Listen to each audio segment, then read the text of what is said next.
Hello friends, welcome back. मैं गौतम एक बार फिर आपके बीच में एक नई कहानी लेकर। नई कहानी क्या, कहानियाँ तो वही होती हैं, पुरानी ही होती हैं। सुनाने का अंदाज नया होता है, तरीका नया होता है, सोच नहीं होती है, ज़रूरत नया होता है और एक विचार नया होता है। तो मेरी पिछली कहानी को आपने बहुत प्यार दिया, जिसमें मैं समोसे और उसके एमबीए बेटे के बारे में जो कहानी थी कि कैसे एक एमबीए बंदा अपने फैमिली की बनी बनाई बिजनेस को गलत कर जाता है, नुकसान पहुंचा जाता है अपने कुछ किताबी ज्ञान की वजह से।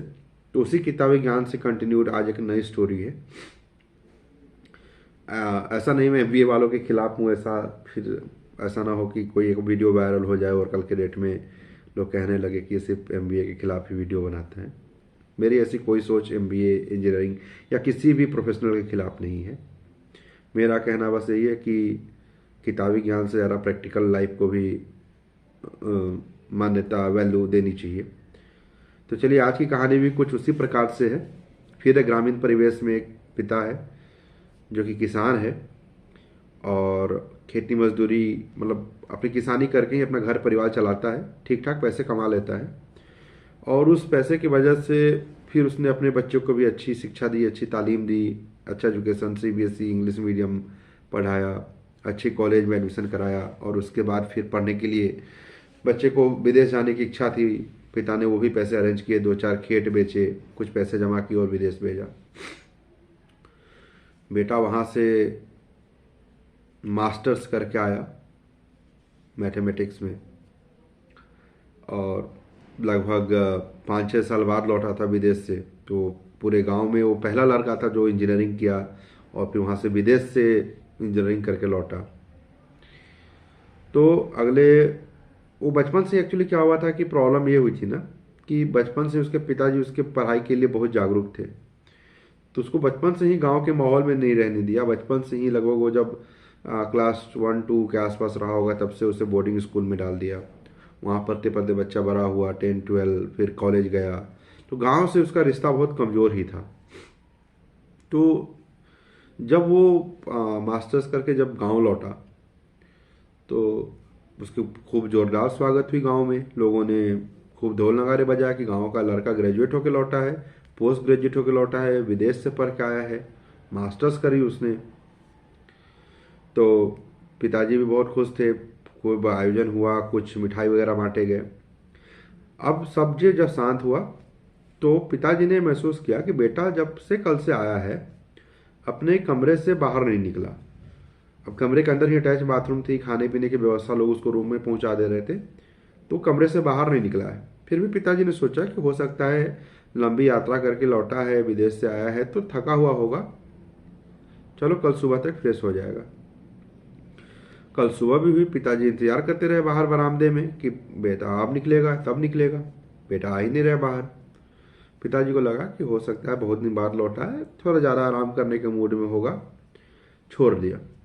बेटा दिन भर रूम में है, लेकिन अपने घर परिवार के लोगों से ये लेते रह रहा, हालचाल लेते रह रहा कि बेटा क्या कर, बेटा है ना ठीक ठाक, ऐसा तो नहीं कि बेहोश पड़ा है रूम में। लेकिन सबने कहा नहीं, बैठा हुआ है, टेबल पे कुछ कुछ लिख पढ़ रहा है। पिताजी सोचा कि भाई बाहर से लौटा है, कुछ कर रहा होगा। ऐसे सिलसिला 2-3 दिन हो गया। जब तीसरे दिन पिताजी से रहा नहीं गया तो गए उसके कमरे में और पूछे कि बेटा तुम जब से आए हो विदेश से तब से बाहर नहीं लौटे हो, क्या कर रहे हो। तो पिताजी ने देखा कि बेटा वहां पे कुछ पेपर पे कुछ मैथ्स के कुछ सवाल सॉल्व कर रहा है और उसने वो सॉल्व करके करके जब पेपर भर जा रहा है उसको मोड़ मार के ऐसे समेट के नीचे डस्टबिन में फेंक दे रहा है। और डस्टबिन में लगभग नहीं भी तो 2 टोकरी के डस्टबिन के आसपास लगभग 2 टोकरी के बराबर कागज जमा हो गया है। अब पिताजी सोच में पड़ गए कि भाई ऐसा कौन सा सवाल बना रहा है ये कि 2 टोकरी पेपर जमा कर दिए इसने। कहीं ऐसा तो नहीं कि कुछ ज़्यादा पढ़ लिख गया, दिमाग क्रैक कर गया इसका। तो उसने पूछा कि अरे बेटा तुम कौन सा सवाल बना रहे हो। तो बोला पापा देखिए ये मैथ्स का बहुत डिटेल क्वेश्चन है, ये आपसे सॉल्व होने वाला नहीं है, इसके लिए बहुत दिमाग लग रहा है, देख रहे हो आप मैं मास्टर्स करके आया फिर भी मैं कैलकुलेशन सेट नहीं कर पा रहा हूँ। पिताजी बोले बेटा एक बार हमको सवाल बताओ तो सही, ठीक है मैं सॉल्व नहीं कर पाऊंगा। वो भगवान मूवी जैसी कुछ सीन हो गई, जहाँ एक बेटा अपने बाप को बोला था कि पापा आपको ये कॉर्पोरेट के प्रॉब्लम समझ में नहीं आएगी, लेकिन फिर भी पिताजी ने रिक्वेस्ट किया कि बेटा एक बार बताओ तो सही, ठीक है मैं सॉल्व नहीं कर पाऊंगा लेकिन कम से कम मेरी बुद्धि भी खुलेगी कि भाई किस तरह का सवाल होता है दुनिया में। बोला पापा सवाल दुनिया में नहीं है, सवाल घर के अंदर का है। पिताजी और टेंशन में आ गए कि भाई घर के ऐसा अंदर ऐसा कौन सा सवाल है जो बचपन से बूढ़ा हो गया, मुझे मालूम नहीं चला और मेरा बेटा पेज पे पेज भरे जा रहा है। तो उन्होंने पूछा बेटा एक बार बताओ तो सही क्या दिक्कत है, कहाँ कौन सा प्रॉब्लम सॉल्व कर रहे हो घर का तुम, कि 2 टोकरी पेपर जमा कर रही हो प्रॉब्लम सॉल्व नहीं हुआ। तो बोला पापा अपने घर में जो एक आंगन है, आंगन में जो पूजा करने की जगह है वहाँ पे मैंने देखा है कि एक बांस जमीन के अंदर गाड़ा हुआ है, जमीन के अंदर डाला हुआ है और उसके टॉप पे एक छोटा सा फ्लैग हनुमान जी का लगाया हुआ है।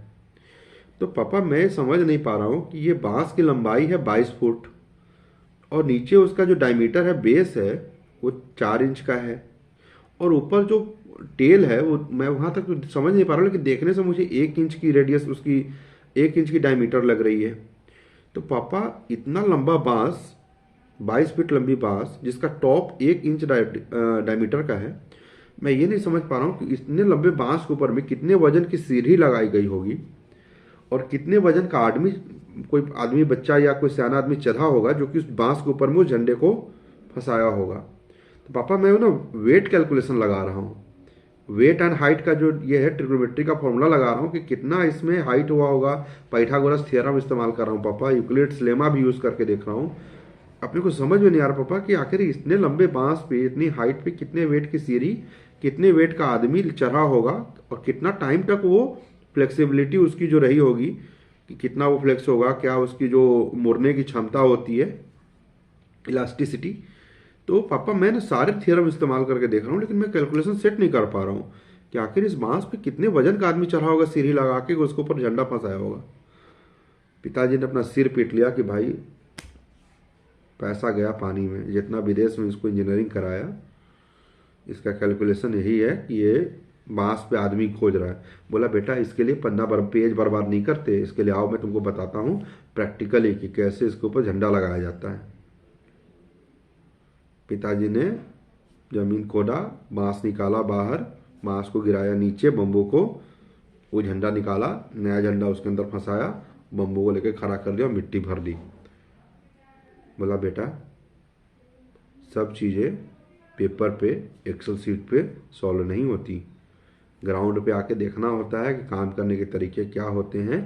अगर पेपर पे प्रॉब्लम सॉल्व होती तो अभी तक हम लोग सूरज का 4 चक्कर लगा के आ चुके होते। वहाँ जाने की जो प्रैक्टिकलिटी होती है ना उसमें घुस के जाना पड़ेगा और अपने आसपास के जो 4 लोग ग्राउंड के लोग होते हैं ना उनसे डिस्कस करना होगा। तो ये हमारा आज का स्टोरी का यहीं पे क्लोजर है। मुझे कमेंट में ज़रूर बताइए कि आपको स्टोरी कैसे लगी और अगले स्टोरी के साथ फिर मैं आपसे मिलूँगा कोई नए मैसेज के साथ। Thank you very much.